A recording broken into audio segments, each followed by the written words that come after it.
When the millionaire looked out his window and saw a homeless black girl playing gently with his paralyzed son, he made a decision that would change everything. What happened next will touch your heart forever. Marcus Williams stood frozen at his penthouse window, watching his paralyzed son's wheelchair sit empty in the garden below, when suddenly a small figure appeared, a homeless girl playing with his child in a way no one had dared before. But no one imagined what would come. Next, please like this video if you enjoy heartwarming stories, and comment below what you would do in Marcus's situation. Marcus Williams pressed his palm against the cool glass of his penthouse window, the city of Atlanta, sprawling beneath him, like a glittering web of possibilities he could no longer touch. At 29, he had everything money could buy: the pharmaceutical empire his father built, the mansion in Buckhead, cars that cost more than most people's homes. Yet, standing there in his tailored Italian suit, watching the morning sun cast long shadows across his perfectly manicured garden, he felt emptier than the homeless shelters he funded anonymously. 6 floors below, his son David sat motionless, in his wheelchair on the stone patio, staring at nothing. The 10-year-old hadn't spoken since the car accident 3 years ago. Not a word, not even a cry. The doctors called it selective mutism following severe trauma. Marcus called it his greatest failure as a father. Mr. Williams? His housekeeper Maria's gentle voice interrupted his thoughts. David's physical therapy session starts in 20 minutes. Marcus nodded without turning around. Cancel it. Sir? Cancel all of them. What's the point, Maria? He doesn't want to get better. He doesn't want anything. His voice cracked slightly, betraying the careful composure he maintained in boardrooms and charity galas. Maria stepped closer, her weathered hands clasped in front of her uniform. She'd worked for the Williams family for 15 years, had watched Marcus grow from an arrogant teenager into a man broken by responsibility and grief. That boy needs hope, Mr. Williams, and so do you. Before Marcus could respond, movement in the garden caught his eye. A small figure had somehow slipped through the wrought iron gates. A little girl, maybe 8 years old, with dark skin and hair braided with colorful rubber bands. Her clothes were too big, obviously donated, and she clutched a battered backpack against her chest. How did she get in? Marcus muttered, reaching for his phone to call security. But then something extraordinary happened. The girl approached David's wheelchair without fear or pity. She didn't speak to him like adults did, with that careful, gentle tone reserved for broken things. Instead, she plopped down cross-legged on the ground in front of him and pulled out a small dented harmonica. Marcus watched transfixed as she began to play. The melody was simple but haunting, something he'd never heard before, yet it seemed familiar, like a half-remembered lullaby. And for the first time since the accident, David lifted his head. "My God," Maria whispered beside him. "Look at him." David's eyes, which had been vacant and unfocused for years, were now fixed on the little girl with an intensity that made Marcus's chest tighten with something between hope and terror. The boy leaned forward slightly in his chair, his small hands gripping the armrests. The girl finished her song and smiled, a radiant expression that seemed to light up the entire garden. She said something to David, too quiet for Marcus to hear. From 6 floors up, and then the impossible happened. David smiled back. Marcus felt his knees go weak. He hadn't seen his son smile since before the accident, since before Emily died in that same crash, along with their unborn daughter, since before their family shattered into pieces too sharp to put back together. "I have to go down there," he said, already moving toward the elevator. "Mr. Williams, wait," Maria called after him. "Maybe just observe for now. The boy is responding to her. Don't frighten her away." Marcus paused, his hand on the elevator button. Maria was right. He'd learned the hard way that his presence often made David withdraw further. But every instinct screamed at him to protect his son from this stranger who had somehow breached their fortress of grief and isolation. He returned to the window, his heart hammering as he watched the scene unfold. The girl had tucked her harmonica away and was now pointing at something in the sky, a red-tailed hawk circling above the garden. David followed her gaze, and Marcus could see his lips moving, forming silent words. "He's trying to talk to her," Marcus breathed. For 20 minutes, Marcus watched his son come alive in ways he hadn't seen since the tragedy. The girl seemed to possess an innate understanding of David's limitations and needs. She never tried to touch his wheelchair or move him, never spoke loudly or made sudden movements. Instead, she created a bubble of calm acceptance around them both, playing soft melodies and telling stories with animated gestures that made David's eyes brighten with something that looked dangerously like joy. When the girl finally gathered her things and prepared to leave, David's face crumpled with disappointment. He reached out toward her with one trembling hand, and Marcus saw him mouth a single word: "Stay." The girl looked back at the mansion's towering windows as if she could sense being watched. For a moment, her gaze seemed to meet Marcus's directly through the glass, and he felt an electric shock of recognition, not of her face, but of something deeper, as if this meeting had been inevitable. She pressed her harmonica into David's, palm whispered something in his ear, and slipped back through the gates as quietly as she'd appeared. Marcus stood frozen at the window, watching his son clutch the harmonica to his chest with both hands, his face alive with emotion for the first time in 3 years. Whatever had just happened in his garden had changed everything, and he knew with bone-deep certainty that he would move heaven and earth to bring that little girl back. But first, he needed to find out who she was and why her presence had worked. A miracle that all his money and medical experts had failed to achieve. The game was about to change, and Marcus Williams was finally ready to play. Marcus spent the next 72 hours orchestrating the most intensive search operation his wealth could command. He hired 3 separate private investigation firms, contacted every homeless shelter within a 50-mile radius, and had his security team review traffic cameras throughout Atlanta. The mysterious girl had vanished as completely as if she'd never existed. Jonathan Rivers, Atlanta's most exclusive private investigator, sat across from Marcus in his study, multiple folders spread across the mahogany desk. "Mr. Williams, we've covered every angle. Street cameras, shelter databases, school records, hospital admissions. Either this child is being hidden very deliberately, or she's not in our system at all." Marcus rubbed his temples, feeling a familiar tension headache building. Outside, David sat in his wheelchair on the patio, still clutching the battered harmonica, his eyes fixed on the garden gate, as if willing the mysterious girl to return. He'd regressed into an even deeper silence than before, refusing to eat, and sleeping fitfully. "What do you mean, not in the system?" Marcus demanded. "No birth records, no medical files, no school enrollment history. It's like she doesn't officially exist." Jonathan pulled out a tablet showing traffic camera footage. "We did find this. She appears at the edge of camera range near Piedmont Park 3 days ago, but there's no trail leading to your property. It's almost like she materialized." Marcus studied the grainy image of a small figure walking alone through early morning shadows. "Keep expanding the search radius. Double your teams. I don't care what it costs." After Jonathan left, Marcus walked to his window and looked down at his son. Maria was trying to coax David to drink some juice, but he waved her away without taking his eyes off the gate. The sight twisted something painful in Marcus's chest. "Daddy?" The small voice made Marcus spin around. David stood in the doorway of the study, having somehow navigated his wheelchair up the ramp and through the house on his own, something he hadn't done since the accident. "David!" Marcus rushed to his son's side, kneeling beside the wheelchair. "What is it, buddy?" "The music girl," David whispered, his voice rusty from disuse. "She said she'd come back when I was ready to play with her. That means I have to get stronger." Marcus felt his heart stop. These were the first coherent sentences David had spoken in 3 years. "She told you that?" David nodded solemnly. "She said her name is Zara, and she lives where people need music the most. She knows things, Daddy. She knows about Mama and the baby sister I never got to meet." A chill ran down Marcus's spine.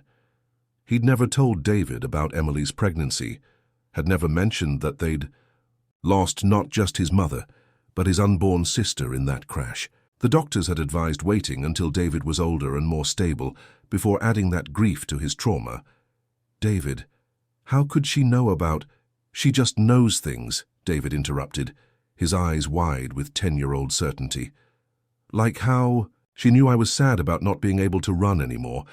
and how she knew you cry sometimes when you think I'm sleeping, and how she knew that you used to make music too, but stopped because it hurt too much. Marcus felt heat rise in his cheeks. His abandoned piano, locked away in the music room for over a decade, was something he'd never discussed with anyone, especially not David. "Buddy, It's okay, Daddy." She said the sadness makes us ready for the happiness, but we have to be brave enough to let it in. And she said you have to unlock the music room. Before Marcus could process this profound statement from his young son, Maria appeared in the doorway, her face flushed with excitement. "Mr. Williams, there's someone at the gate." A young girl and an elderly woman asking to see David. Marcus's heart leaped. "Let them in immediately. Sir, shouldn't we call them at Maria?" Marcus's voice was steel wrapped in velvet. "Let them in now." As the housekeeper hurried away, Marcus looked at his son, who was practically vibrating with excitement. "How did you know she'd come back?" "Because I was ready," David said simply. "And Zara always knows when people are ready." Marcus wheeled David out to the garden, his mind racing with questions. How did this girl know so much about their family? Why did her presence have such a profound effect on his son? And most importantly, who was the elderly woman with her? They waited on the patio as the afternoon sun cast long shadows across the garden. Marcus found himself studying the space with new eyes, noticing details he'd never paid attention to before. The way the light caught the fountain's spray, creating tiny rainbows. The mockingbirds that nested in the old oak tree. The scent of jasmine that Emily had planted years ago, still blooming despite his neglect. Then she appeared, walking through the gate with confident steps. In the golden light of afternoon, Zara looked exactly as Marcus remembered, small and vulnerable, yet carrying herself with unconscious dignity. But this time she wasn't alone. The elderly black woman beside her moved with careful grace, her silver hair pulled back in an elegant bun. Despite her simple clothing, she possessed an unmistakable presence, the kind of quiet authority that comes from a lifetime of helping others. Her dark eyes were kind but sharp, taking in every detail of the garden, the house, and especially Marcus himself. "Hello, David," Zara said, her voice carrying that same musical quality Marcus remembered. "I brought my great-grandmother, Mama Rose. She wanted to meet your father." The older woman stepped forward, studying Marcus with an intensity that made him feel like a child again. "Marcus Williams," she said, her voice rich with southern cadence. "I wondered if I'd ever see that frightened little boy again." Marcus felt the world tilt around him. There was something familiar about her face, something that tugged at memories, buried deep in his consciousness. "I'm sorry, You wouldn't remember me," Mama Rose said gently. "You were only 7 and you were so scared. But I remember you, hiding behind the dumpster at St. Augustine's soup kitchen, too proud to come inside but too hungry to leave." The memories crashed over Marcus like a tidal wave. Suddenly, he was 7 years old again, watching his drug-addled mother scream at volunteers while he pressed himself against cold brick walls, ashamed of needing help. And there had been a woman, younger then with patient hands and understanding eyes, who would slip him sandwiches and juice boxes when no one was looking. "Rose," he whispered. "You're Rose from the soup kitchen." Mama Rose smiled, her weathered face transforming with warmth. "I wasn't sure you'd remember.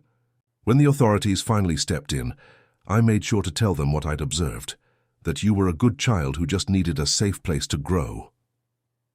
"You saved my life," Marcus said, his voice thick with emotion.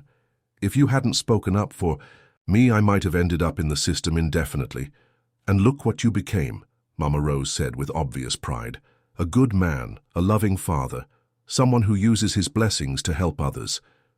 David had been listening with wide eyes, his gaze moving between the adults as pieces of a puzzle he didn't understand began falling into place. "Mama Rose, is that why Zara knows things about us?" Mama Rose exchanged a meaningful look with her great-granddaughter. "Zara has special gifts, child. She sees connections that others miss. When she told me she'd found a sad boy whose heart was calling out for music, I knew she'd found someone important. When she described his father, I suspected it might be little Marcus all grown up. Marcus struggled to process what he was hearing. This isn't a coincidence. Very little in life is, Zara said quietly. Great-grandmama Rose taught me that people are connected by invisible threads. Sometimes the threads get tangled by hurt and fear, and families lose their way. But the connections never really break. They just wait for the right time to be remembered. David was nodding as if this made perfect sense to him. Zara says I have musical threads too, but they got quiet when I got hurt. She's going to help me find them again. The simple faith in his son's voice brought tears to Marcus's eyes.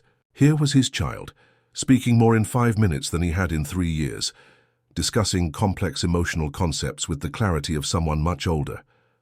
"Mr. Williams," Zara said, pulling a small wooden flute from her backpack. "David told me you used to make music too, but you locked it away because it reminded you of sad things. Is that true?" Marcus felt exposed under her direct gaze. I studied piano when I was young, but I gave it up when I went to college. Business seemed more practical."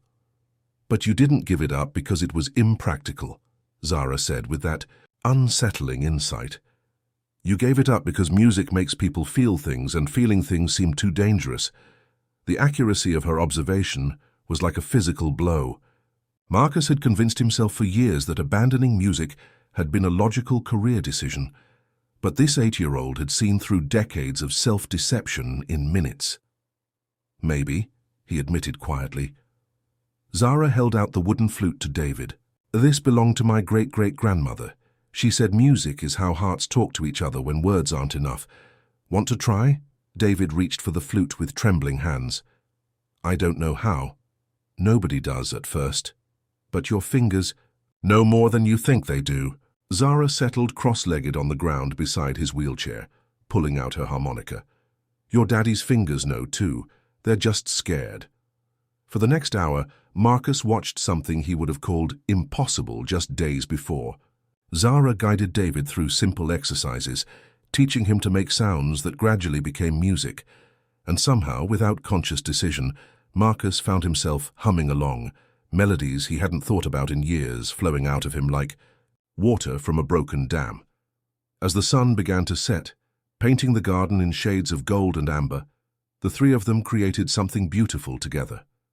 Not professional music, not perfect harmony, but something honest and healing and real. When they finally stopped playing, David was glowing with accomplishment and exhaustion. "Can you come back tomorrow?" he asked Zara eagerly. Zara looked at Mama Rose, who nodded encouragingly. "If your father says it's okay, but David, before we come back, there's something important you both need to understand about why we're really here." Marcus felt a familiar chill of foreboding. "What do you mean?" "Helping you and David heal is important," Zara said seriously, "but it's only part of what we're supposed to do together. There are other families out there who've lost their music, too. Other children like David who need to remember that they're not broken, just hurt." "I don't understand," Marcus said, though part of him was beginning to suspect he did. Mama Rose stepped forward, her expression grave but hopeful. "Marcus, some gifts are too big for one family to keep to themselves. They're meant to flow like rivers touching everyone they pass. The question is, are you ready to be part of something bigger than your own healing?" As the first stars appeared in the darkening sky, Marcus looked at his son, truly alive for the first time in 3 years, and felt something shift in his chest. For so long, he'd focused on protecting David from the world. But maybe it was time to help David engage with the world instead. The decision that would change all their lives was still forming in his mind, but already Marcus could feel its weight and its promise. These weren't just two remarkable people who'd wandered into their garden. They were messengers of possibility, offering a chance to transform their private healing into something that could help others find their way back to hope. The question was, did he have the courage to say yes? Marcus spent another sleepless night in his study, but this time his laptop screen wasn't filled with business reports or medical research. Instead, he found himself reading about music therapy programs, grief counseling centers, and innovative approaches to childhood trauma recovery. Something was crystallizing in his mind, a possibility so audacious it both terrified and excited him. Dawn was breaking over Atlanta when Maria knocked softly on his study door. "Mr. Williams?" Zara and Mrs. Washington are at the gate. They say David asked them to come early today. Marcus looked out his window to see his son already positioned on the patio, the wooden flute clutched in his lap, his face bright with anticipation. It was the earliest David had been awake and alert since the accident. "Let them in," Marcus said, then added impulsively, "And Maria? Please ask them to join me for breakfast on the terrace." 20 minutes later, Marcus found himself sitting across from Mama Rose at his outdoor dining table, watching Zara and David attempt to play a duet on harmonica and flute. Their music was imperfect but joyful, and Marcus realized he was smiling, really smiling, for the first time in years. "You've been thinking," Mama Rose observed, her keen eyes studying his face over her coffee cup, "about what you said yesterday, about gifts being too big for one family." Marcus set down his cup, decision crystallizing as he spoke. "I want to understand what you meant. What exactly are you asking of us?" Zara paused in her music lesson with David, clearly listening. "Mr. Williams, how many families do you think there are like yours? Parents who've lost their music because they're too scared to hope again. Children who've stopped believing they deserve to be happy." Marcus considered the question seriously. Through his philanthropic work, he'd encountered dozens of families, shattered by loss, trauma, and grief. Too many to count. "What if there was a place where those families could come?" Zara continued, her young voice carrying surprising authority. "Not a hospital or a clinic, but a home where broken people could learn to make music together again." The vision she was painting took Marcus's breath away. "You're talking about something like a retreat center?" "A healing sanctuary," Mama Rose clarified. "Somewhere families could stay for weeks or months while they rediscover their connections to each other and to joy. A place where children like David could learn that their experiences, however painful, have prepared them to help others heal." David had been listening intently, his flute forgotten in his lap. "Daddy, could we really help other kids like me? Kids who got hurt and forgot how to be happy?" The hope in his son's voice was almost overwhelming. Marcus looked at these three extraordinary people who had transformed his world in just a few days, realizing they weren't asking him to abandon his safe, controlled life. They were inviting him to expand it beyond anything he'd ever imagined. "It would be an enormous undertaking," Marcus said slowly, his businessman's mind already calculating possibilities. "We'd need property, staff, legal frameworks, medical partnerships." "You'd need courage," Zara said simply. "Everything else can be figured out." Marcus felt something crack open in his chest, not breaking, but opening like a flower towards sunlight. "If we did this, if we actually tried to build something like what you're describing, what would my role be? What do you want it to be?" Mama Rose asked gently. For the first time in years, Marcus allowed himself to dream beyond mere survival. "I could convert one of my properties outside the city. The old Riverside estate has been empty for years. 200 acres, multiple buildings, complete privacy. I could fund it through my foundation, bring in the best therapists and counselors. And music teachers," David added eagerly. "And people, like Zara, who know how to help kids remember they're not broken." "People like you," Zara corrected gently. "David, you understand things about healing that most adults never learn. You know what it feels like to lose everything, and then find pieces of yourself again. That's not common knowledge, that's wisdom."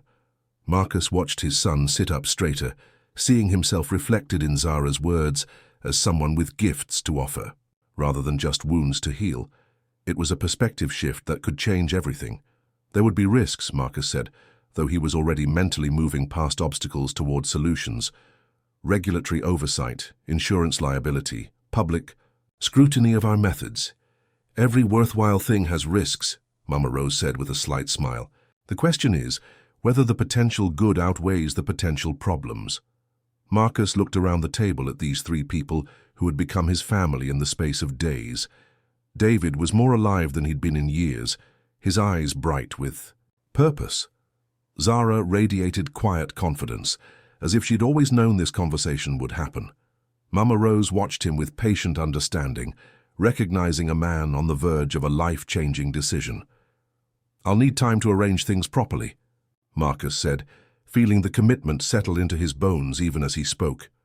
"Legal consultations, property inspections, staff recruitment, But yes, if you're willing to help me build it, I want to try." David let out a whoop of joy that echoed across the garden, attracting a flock of mockingbirds who seemed to approve of the celebration. Zara smiled her radiant smile, and Mama Rose nodded with deep satisfaction. "When do we start?" David asked, clutching his flute with both hands. "We already have," Zara said, pulling her harmonica from her pocket. "Every family that finds their way back to music makes it easier for the next family to find their way too. We're not starting something new. We're joining something that's always existed." "What do you mean?" Marcus asked. "The network of people who choose healing over hurt, connection over isolation, love over fear," Mama Rose explained. "It's not organized or official, but it's real. It's made up of individuals who decide that their pain will become their wisdom, their losses will become their gifts to others." As if to demonstrate this concept, Zara began to play the melody Marcus now recognized as the lullaby his adoptive mother used to hum. David joined in on flute, finding harmonies that seemed to arise naturally from his understanding of the song's emotional landscape. And Marcus found himself humming along, his voice tentative at first, then stronger as muscle memory overrode years of deliberate silence. The music they created together was imperfect but profound, a song of grief transformed into hope, of individual healing becoming collective possibility. As the last notes faded into morning birdsong, Marcus realized that they had just played their first session of music therapy, their first demonstration that broken people could indeed help each other remember how to be whole. "I have one condition," Marcus said as they finished breakfast and prepared to spend the day planning their impossible dream. "What's that?" Zara asked. "We do this right. Full medical oversight, proper therapeutic protocols, careful documentation of our methods. If we're going to ask other families to trust us with their healing, we need to be worthy of that trust." "Agreed," Mama Rose said immediately. "Half measures help no one." "And I want to understand more about your abilities," Marcus continued, looking at Zara. "Not to exploit them or turn them into a gimmick, but to make sure we're using your gifts responsibly." Zara's expression grew serious. "My gifts aren't magic, Mr. Williams. They're just amplified empathy. I feel what other people feel, and music helps me show them they're not alone in their feelings. But the real healing always comes from within the people themselves. Still, it's extraordinary, and anything extraordinary requires extraordinary care." As they moved into the music room that Marcus had unlocked for the first time in over a decade, he marveled at how quickly his life had transformed. 3 days ago, he'd been a man frozen by grief and fear, protecting his son by keeping the world at bay. Today, he was planning to open their home and hearts to dozens of other wounded families, trusting that their shared vulnerability would become their collective strength. The piano bench was dusty, but the instrument was still perfectly tuned. Marcus had paid for maintenance even during the years he'd refused to enter the room. As he sat down and placed his hands on the keys for the first time since Emily's death, he felt her presence not as a source of pain, but as a blessing on the work they were about to begin. "Play Mama's song," David requested, wheeling his chair. Close to the piano, Marcus's fingers found the opening chords of the composition he'd written for Emily during their courtship. But this time, instead of stopping when emotion threatened to overwhelm him, he let the feelings flow through the music. Zara and David joined in with their instruments, and Mama Rose hummed a harmony that seemed to have existed since the beginning of time. Together, they created something beautiful from something broken, proving that their vision of healing others wasn't just idealistic fantasy.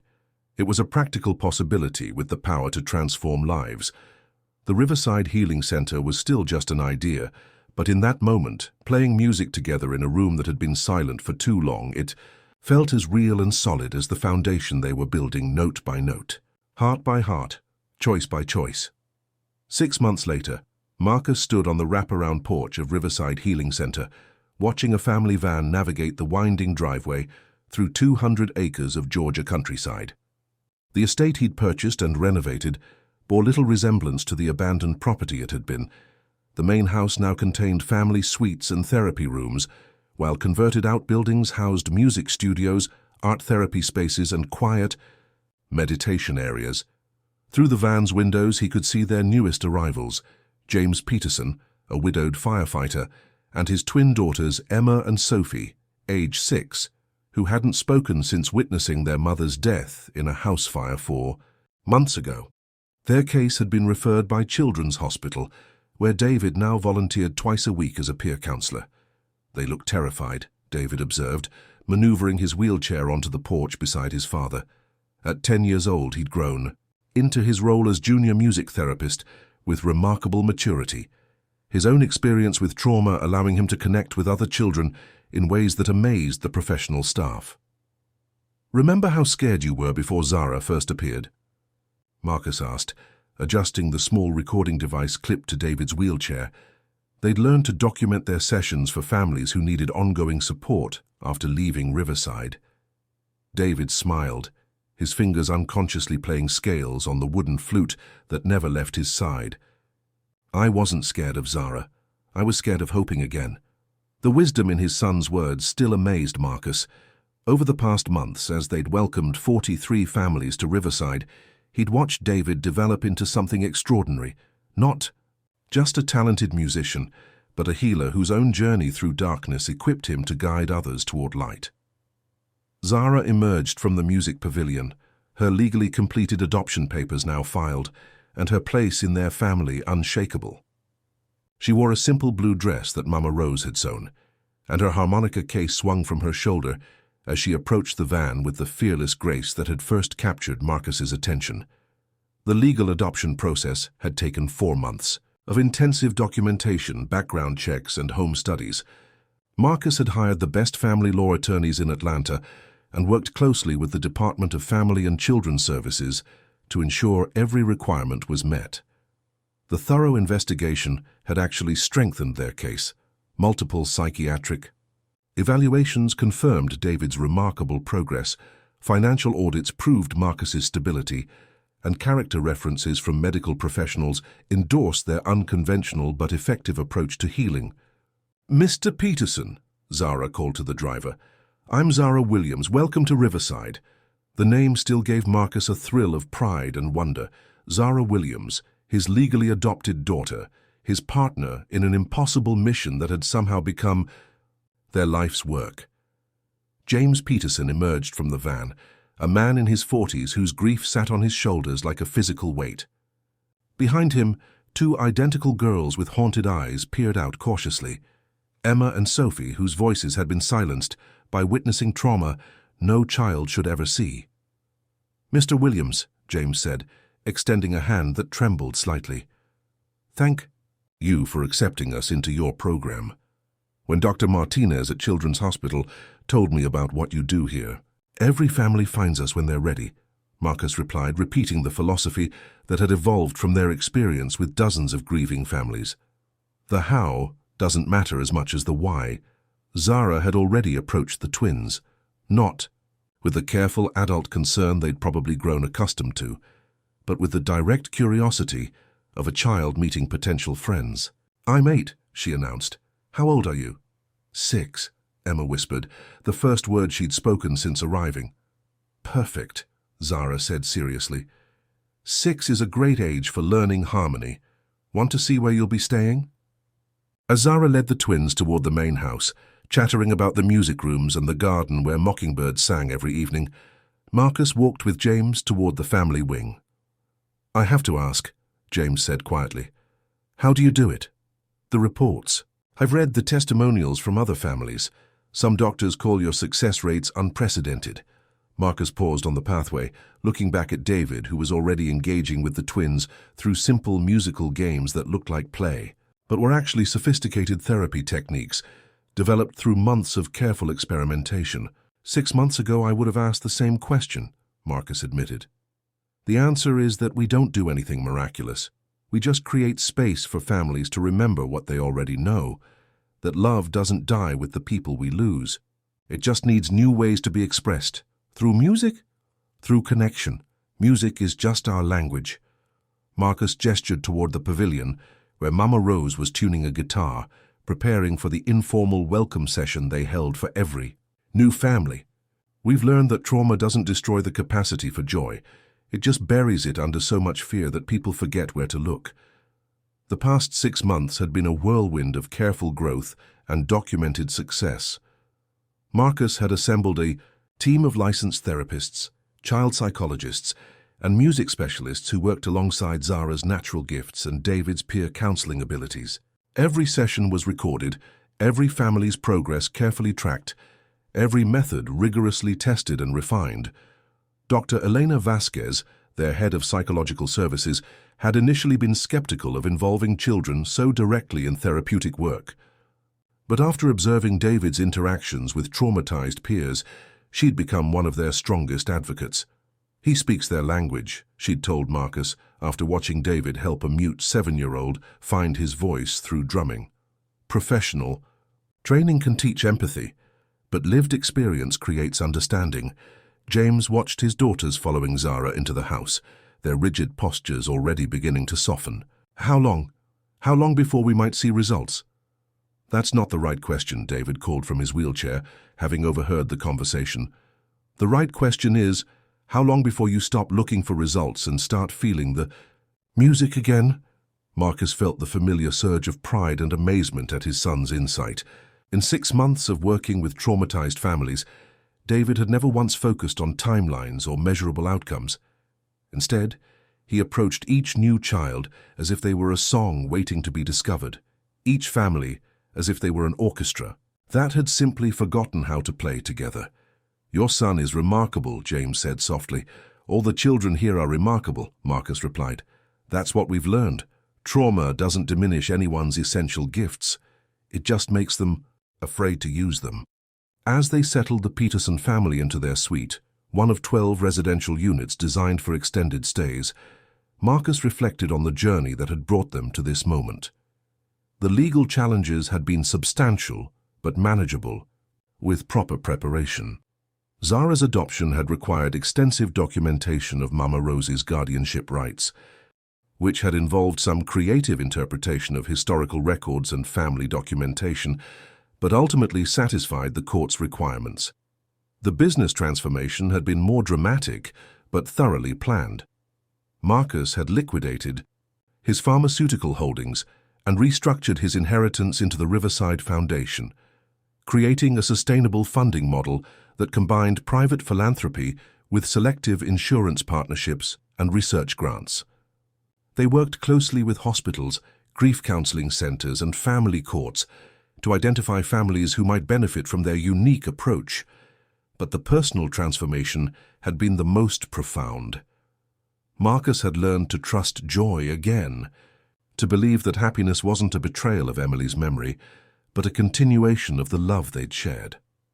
He'd discovered that healing wasn't about forgetting loss, but about finding ways to carry it forward that honored both the past and the future. That evening, as they always did with new families, they gathered in the music pavilion for what Zara called the first song. It was never a performance, just an invitation for everyone to share whatever music lived inside them, whether that was humming, drumming on the table, or simply listening with open hearts. James sat stiffly beside his daughters, clearly uncomfortable with the unstructured nature of the session. Emma and Sophie clutched each other's hands, their eyes wide with the hypervigilance Marcus now recognized as a trauma response. The pavilion also held the Morrison family, a mother and teenage son working through the loss of their father to cancer, and the Chen family, whose 8-year-old had been mute since a car accident similar to David's. "Music doesn't have to be pretty," Zara announced to the gathered group, her voice carrying across the pavilion with natural authority. "It just has to be true. Sometimes truth sounds like crying. Sometimes it sounds like anger. Sometimes it sounds like missing someone so much you can't breathe." She pulled out her harmonica and played a melody that was indeed those things, raw, aching, beautiful in its honesty. David joined her on piano, his music weaving around hers like a conversation between souls who understood each other completely. Mama Rose added her voice, humming a harmony that somehow contained both grief and hope. Slowly, tentatively, other voices joined. Tommy Morrison drummed on the edge of his chair with the rhythmic intensity of someone working through anger. "Sarah." Chen hummed under her breath, testing her voice after months of silence. James Peterson's hands moved unconsciously on his knees, keeping time with the music, as if his body remembered what his mind had forgotten. And then, impossibly, Emma Peterson began to sing. Not words, just a wordless melody that sounded like missing someone. Sophie joined her, their voices blending in twin harmony that made everyone in the pavilion catch their breath. James began to cry. Not the careful, controlled tears Marcus remembered from his own grief, but the deep, cleansing sobs of someone finally allowing himself to feel everything he'd been holding back. When the music finally faded into evening silence, Marcus looked around the pavilion at faces transformed by the simple act of making sound together. This was why they did this. Work. Not for the research papers or the recognition from medical institutions, but for moments like this, when broken hearts remembered how to beat in harmony. "Thank you," James whispered, his daughters now curled against his sides like sleepy puppies. "I haven't heard them sing since before." "The music was always there," Zara said gently. "It was just waiting for a safe place to come out." 3 months into the Peterson family's residency at Riverside, Marcus stood in his office, reviewing the quarterly reports that documented their program's extraordinary success rates. 91% of families showed significant improvement in standardized trauma assessments. 86% of children resumed normal speech patterns within their first month. Most remarkably, 73% of families reported sustained positive changes 6 months after returning home. Dr. Vasquez had called their results unprecedented in the field of family trauma recovery, and major medical journals were requesting case studies. But Marcus knew the real measure of their success wasn't in statistics. It was in moments like watching Emma and Sophie Peterson teach younger children how to harmonize, or seeing James Peterson smile as he learned to play guitar alongside his daughters. A knock on his office door interrupted his thoughts. "Come in," he called, expecting one of his staff members. Instead, Zara entered, her expression more serious than usual. "Mr. Williams, we need to talk. There's something I should have told you months ago." Marcus felt a familiar chill of foreboding.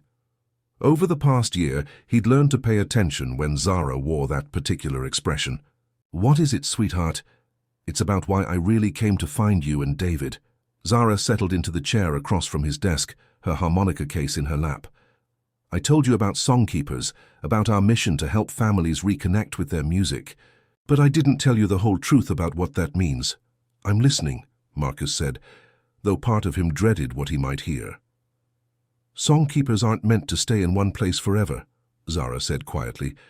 "We're meant to move from family to family, healing what needs healing, then moving on to the next family that needs us, like musical missionaries." The words hit Marcus like a physical blow. "You're leaving us?" "Not leaving exactly." Zara's eyes filled with tears, but her voice remained steady. "But there are other families out there, Mr. Williams. Families who need what I can give them, the way you and David needed it a year ago. And David. David is ready to help me." Marcus felt the world tilt around him. "What do you mean?" "David has the Songkeeper gift too. You've seen how naturally he connects with traumatized children, how he helps them find their voices again. He's ready to start traveling with me, spending time with families who can't come to Riverside." The implication was staggering. "You want to take my son away from me?" "I want to help him fulfill his purpose," Zara said gently but firmly. "David understands things about healing that most adults never learn. His gift isn't meant to be contained within these walls. It's meant to flow like water, touching everyone. It passes." Marcus stood abruptly, pacing to his office window that overlooked the pavilion, where David was conducting a music session with a group of children. "He's only 10 years old, Zara. He's barely recovered from his own trauma." "I can't risk." "You can't protect him from his destiny," Zara interrupted. "And, more importantly, David doesn't want to be protected anymore. He wants to help.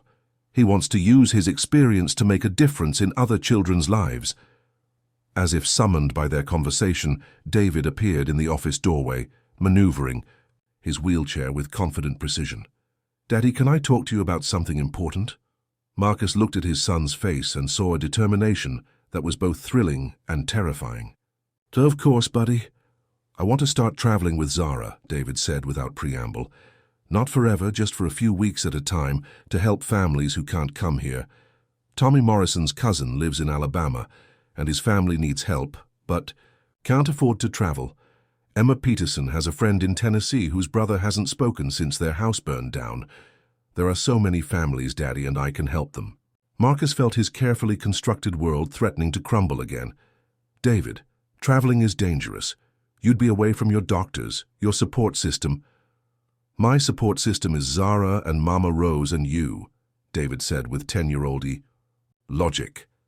And Zara says I'm strong enough now to help other kids the way she helped me. Don't you trust me? The question pierced Marcus's heart. He looked at his son, really looked at him, and saw not the broken child he'd been protecting for 3 years, but a young man with extraordinary gifts and an equally extraordinary sense of purpose. I trust you completely, Marcus said quietly. I'm just scared of losing you again.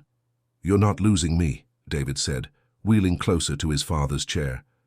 You're sharing me. The way Mama Rose shared Zara with us, the way we share our music. With the families who come here. Love gets bigger when you share it, remember? That's what you taught me. Zara nodded encouragingly. We wouldn't be gone more than 2 weeks at a time, and never more than a day's drive from Riverside. David would have constant medical support, and I'd be with him every moment. We'd be extending Riverside's mission, not abandoning it. Marcus looked between these two extraordinary children who had transformed his understanding of what family could be. The businessman in him recognized the logic of their proposal, expanding their successful model to reach families who couldn't access their residential program. The father in him recoiled from any plan that involved risk to his son. What does Mama Rose think about this, he asked, buying time to process. She thinks it's time, Zara said simply. She says that birds have to leave the nest eventually, even if the nest is the safest, most loving place in the world. But you'd come back. Marcus's voice was smaller than he intended. This would still be your home? Always, David said immediately. Riverside is where we learned to heal. It's where we learned that broken things can become more beautiful than they were before. But Daddy, what's the point of learning to fly if you never leave the ground? The metaphor hit Marcus with devastating accuracy. For over a year, he'd watched David transform from a traumatized, silent child into a confident healer with gifts that defied explanation. He'd celebrated every milestone, documented every breakthrough, and somehow failed to recognize that his son had outgrown the protective boundaries that had once been necessary for his survival. How would it work practically? Marcus asked, his analytical mind engaging with the logistics even as his heart struggled with the emotional implications. We'd start small, Zara explained. Weekend visits to families within driving distance, short-term residencies with other healing centers that want to incorporate our methods, eventually maybe establishing satellite locations for families who need longer-term support but can't relocate to Georgia. I document everything, David added eagerly. Keep detailed records of what works and what doesn't, just like we do here. We could develop training materials for other therapists who want to learn our approaches. Marcus realized they had thought this through thoroughly, approaching it with the same careful planning that had made Riverside successful. This wasn't an impulsive request. It was a natural evolution of the work they'd been building together. Need time to think about this, Marcus said finally. And I need to discuss it with Dr. Vasquez and the rest of our team. This isn't just about our family. It affects everyone who depends on Riverside. Of course, Zara said immediately. We wouldn't want to do anything that might hurt the families who are already here. But Daddy, David said softly, remember what you told me when I was scared about playing music again? You said that gifts aren't meant to be hoarded. They're meant to be shared. My gift is helping other kids remember they're not broken. Shouldn't I share that with as many kids as possible? Using Marcus's own words against him was a masterstroke of 10-year-old logic. Marcus found himself smiling despite his fears. When did you get so wise? I had good teachers, David said with a grin that reminded Marcus powerfully of Emily.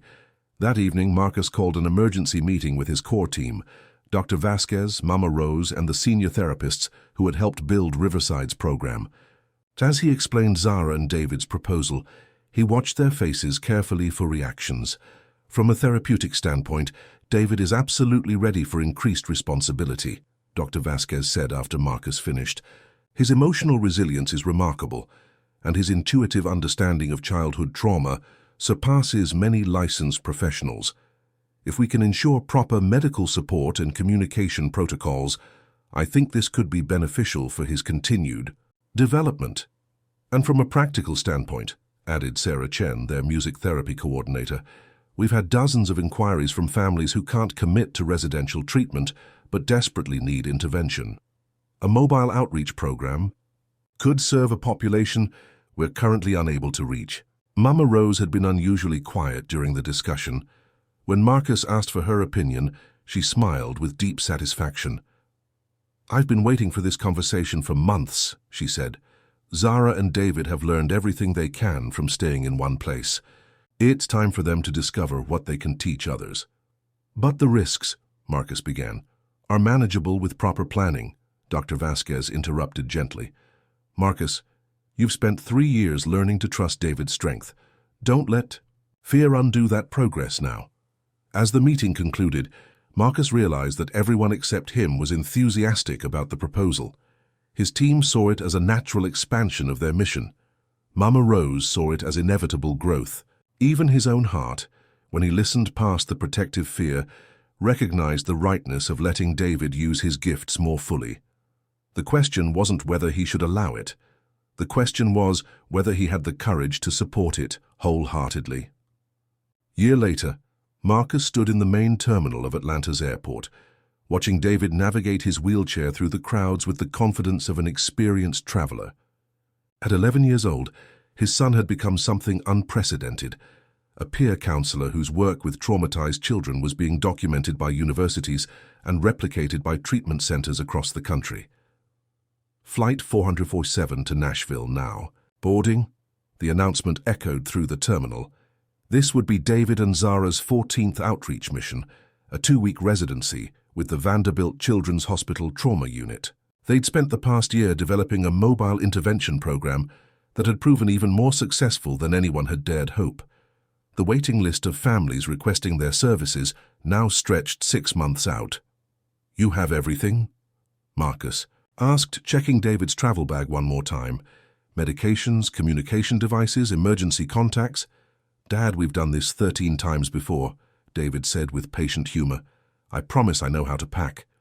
Zara appeared beside them, dragging a suitcase almost as big as she was. At 9 years old, she'd grown into her role as a songkeeper with remarkable grace, developing training materials and therapeutic protocols that were being studied by child psychologists worldwide. "Mr. Williams, Dr. Patterson from Vanderbilt. Send the files on the children we'll be working with. Want me to review them with you one more time?" Marcus shook his head, smiling at her earnest professionalism. "I trust your assessment. Just take care of each other, okay?" The past year had been a revelation.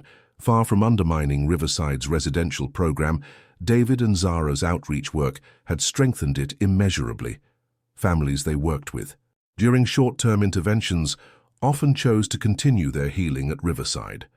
Methods they developed in the field enriched the therapeutic approaches used with residential clients.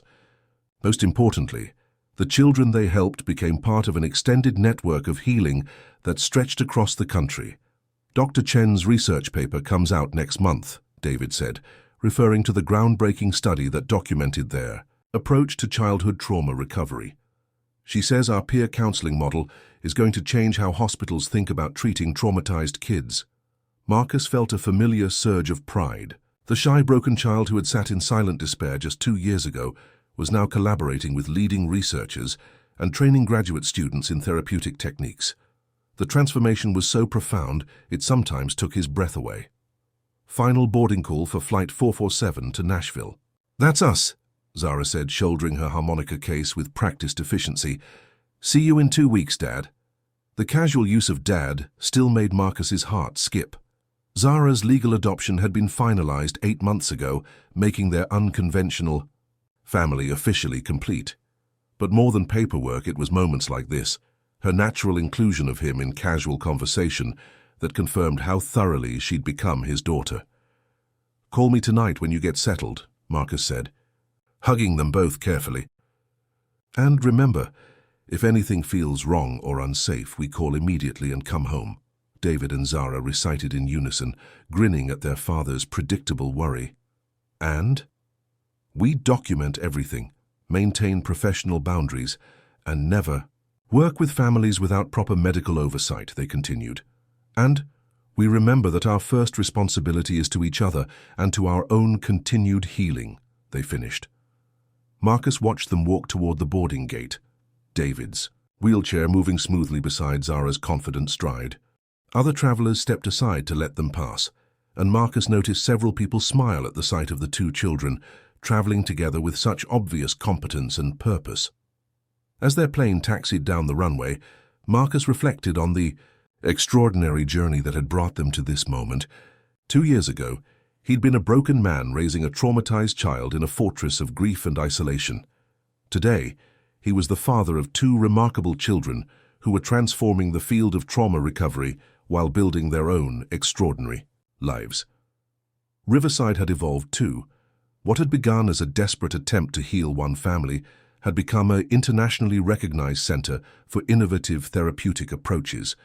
They now hosted research conferences, trained professionals from around the world, and maintained partnerships with major medical institutions. Most importantly, they'd proven that the most powerful healing often came not from professional expertise, but from the shared understanding between people who had walked similar paths through darkness. Marcus's phone buzzed with a text from Dr. Vasquez. The Morrison family just called. Tommy wants to apply for our junior counselor training program when he turns 12. I think we might have found our next David. The message made Marcus smile. Tommy Morrison, the angry teenager who'd arrived at Riverside 9 months ago after his father's death, had transformed into a confident young man with his own gifts for helping other grieving children.